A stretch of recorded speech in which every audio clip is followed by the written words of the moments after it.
Islam, ajaran-ajaran Islam dengan ajaran-ajaran Jawa sebenarnya itu tidak ada bedanya. Hampir semuanya mirip dan hampir semuanya sama. Cuma bedanya adalah bungkusnya dan caranya yang berbeda. Tapi ajarannya dan tujuannya sama.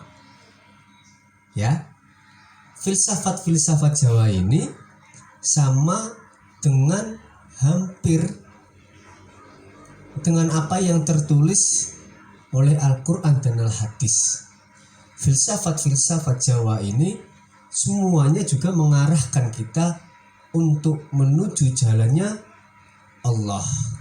Jadi antara filsafat Jawa sama ajaran-ajaran Islam itu tidak ada bedanya. Yang membedakan adalah caranya dan pengucapannya. Bungkusnya bedo, tapi isine podo. Contoh, kalau di Islam, di ayat Al-Quran itu ada kalimat innalillahi wa inna ilaihi raji'un. Kalau dalam filsafat Jawa ada tetembungan ojo lali sangkang paraning dumadi. Innalillahi wa inna ilaihi raji'un. Setiap kita ini milik Allah dan pasti kita akan kembali kepada Allah. Sangkang paraning dumadi maksudnya apa? Jangan lali kita ini berasal dari mana dan kita akan kembali di mana kita berasal. Sama atau nggak ada bedanya? Cuma pengucapannya, bungkusnya yang berbeda. Kalau di Islam ini innalillahi wa inna ilaihi raji'un. Kalau dalam Jawa, dalam filsafat Jawa, dalam tetembungan Jawa, yaitu ojo lali sangkang paraning dumadi. Banyak lagi. Contoh, kalau bahkan di Timur Tengah itu tidak ada yang namanya tradisi halal bihalal. Tradisi halal bihalal itu ya adanya di Indonesia ini. Di Timur Tengah nggak ada halal bihalal. Setahu saya dulu tuh nggak pernah ada, nggak tahu kalau sekarang ya. Halal bihalal itu ya adanya di Indonesia. Maksudnya apa sih halal bihalal itu? Jadi para ulama-ulama kita menciptakan tradisi halal bihalal tujuannya untuk merekatkan saudara-saudara, keluarga-keluarga yang jauh untuk semakin mendekat, yang renggang untuk semakin merapat, untuk bertujuan menyambung tali silaturahmi. Seperti apa? Seperti anjurannya Kanjeng Nabi. Nah, untuk saling bermaaf-maafan. Karena kalau kita salah kepada Allah, insya Allah dengan istighfar kita bisa dihapus dosa-dosa kita. Tapi kalau kita salah kepada manusia, Allah tidak akan memberikan ampunannya kepada orang tersebut kalau orang tersebut belum meminta maaf dan orang tersebut memaafkan kesalahan kita. Nah, itulah para ulama-ulama kita untuk menciptakan halal bihalal. Tujuannya ya seperti itu. Nah, halal bihalal ini biasanya terjadi di bulan Syawal selepas bulan Ramadan.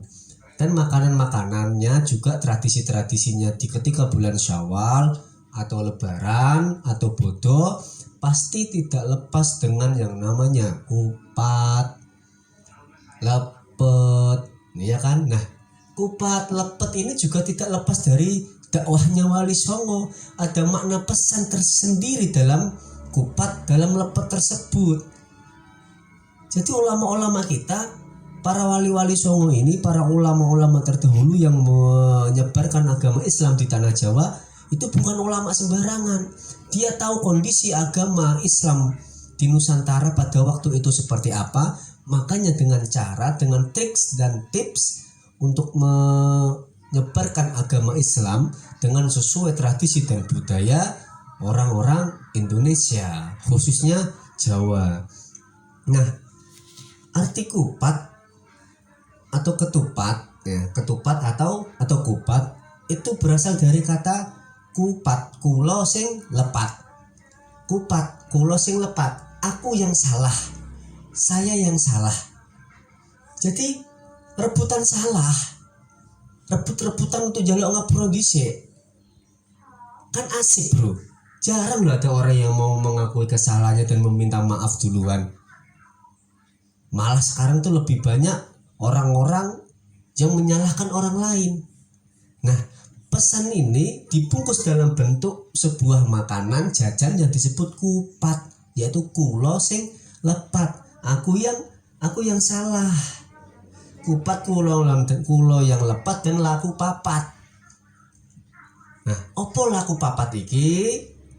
Opo perkara 4 ini? Yang pertama adalah lebaran, kedua luberan, ketiga leburan, dan keempat laburan.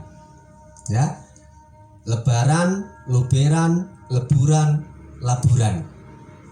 Lebaran, biasanya tradisi lebaran atau Idul Fitri dilakukan setelah kita melakukan 30 hari bulan puasa. 30 hari melakukan ibadah puasa di bulan Ramadan, maka kita masuk pada bulan Syawal. Nah, kalau orang-orang Jawa ini disebut lebaran atau bodo.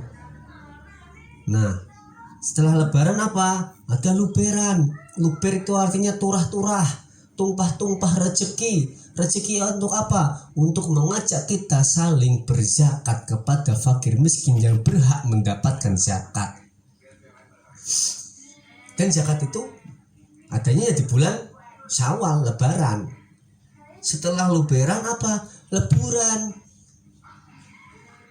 Leburan itu adalah ketika kita sudah habis kesalahan kita kepada manusia, kepada hablum minan nas. Makanya tadi kita rebutan salah, podo njaluk ngapurane dhewe-dhewe, podo ngakui kesalahanane dhewe, mongko podo leburan kesalahane awake dhewe-dhewe lan kesalahan liyane. Ketika kita sudah meminta maaf dan orang tersebut juga memberikan maaf kepada kita, Allah juga pasti akan mengampuninya. Karena ini kesalahan dari manusia ke manusia. Harus mendapatkan maaf dari orang yang kita salahi. Makanya ketika itu disebut leburan, sudah lebur kesalahan kita semuanya. Nah, setelah leburan apa? Laburan. Labur itu nek wong proyek, orang kalau kerja proyek itu pasti labur apa ya? Semen putih gitu loh. Semen putih dilabur, ditutupi rapet, sing semen-semen sing awale ngaci-acian iku dilabur jadi semen putih, jadi resik. Tujuannya apa sih? Tujuannya ke depannya untuk selalu menjaga tali silaturahmi yang baik dan melupakan kesalahan-kesalahan pada waktu yang lalu. Nah, untuk selalu menjaga yang namanya kesucian. Luar biasa pesannya ulama-ulama jangan anggap remeh. Ulama-ulama sekarang tuh belum tentu bisa seperti ulama-ulama dulu. Bisa membungkus suatu dakwah dengan tradisi dan budaya yang luar biasa di Indonesia ini. Nah, ketika kupat itu pasti ada yang namanya lepet. Kupat pasti ada yang namanya lepet. Nah, lepet ini apa sih? Lepet ini adalah dari singkatan silep kang rapet. Apa sih silep kang rapet itu? Menutup, benar-benar menutup aib, kesalahan kita dan kesalahan keluarga kita, kesalahan teman-teman kita di masa-masa yang lalu ditutup dengan rapat dan dimulai dengan Syawal untuk membuka sebuah lembaran yang baru untuk menjaga kesucian dan keputihan hati kita dengan menjaga tali silaturahmi, dengan menjaga tali persaudaraan. Itu namanya lepet. Silep sing rapet, ditutup sing rapet, menutup kesalahan orang lain. Insya Allah dengan menutup kesalahan orang lain, maka kesalahan kita juga akan ditutupi oleh Allah. Nah, orang sekarang malah hobi buka kesalahannya wong liya. Wong saiki hobi buka aib wong liya.